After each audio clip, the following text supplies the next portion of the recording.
എന്താ കഥ? ഇതിലിപ്പോ ഒന്നും മനസ്സിലാവുന്നില്ലല്ലോ. ഇതിപ്പോ ഈ വർഷത്തെ വിഷു ആര് തൂക്കി? Hello Srinath sir. Hello Lalji, നമസ്കാരം. ലാൽജി അറിയാവുന്ന ഒരു മനുഷ്യൻ എന്റെ അടുത്ത് നിൽപ്പുണ്ട് കേട്ടോ. ചാക്കോച്ചൻ. ഹാപ്പി വിഷു. ഹാപ്പി വിഷു. ഞാൻ ഒരു ഹാപ്പി വിഷു നേരത്തെ വേറൊരു ചാനലിൽ പറഞ്ഞത്, അപ്പൊ അവിടെ ഓടിക്കളഞ്ഞു. അയ്യോ ശരി.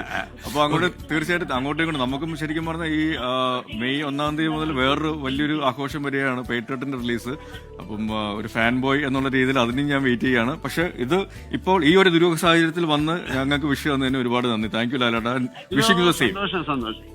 ലാൽജി, ഇന്നിപ്പോഴേ ചാക്കോച്ചന്റെ സിനിമ ഒരു ദുരൂഹ സാഹചര്യത്തിൽ റിലീസ് ആവുകയാണ്. എല്ലാ മലയാളി പ്രേക്ഷകർക്കും ഹാപ്പി വിഷു. മോഹൻലാൽ ഇപ്പൊ അമേരിക്കയിലാണ്. അതെ, അവിടെ നിന്നാണ് നമ്മോട് സംസാരിക്കുന്നത്.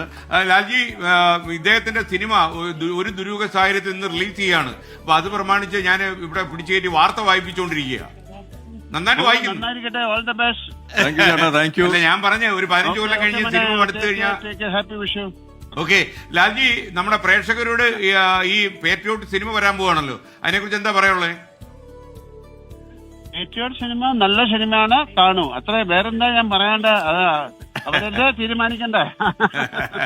അല്ല, ചാക്കോച്ചൻ പറഞ്ഞേക്കുന്നത് തന്നെ പേട്രിയോട്ട് എന്നാണ് അല്ലേ? പേട്രിയോട്ട് എന്ന് പറഞ്ഞാൽ രാജ്യസ്നേഹം ഉള്ള ഒരാളെന്നാണ്.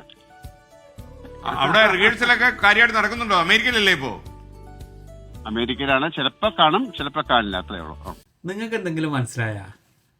തിരിയുന്ന ആൾക്കാർക്ക് തിരിയും, തിരിയാത്ത ആൾക്കാർ നട്ടം തിരിയും.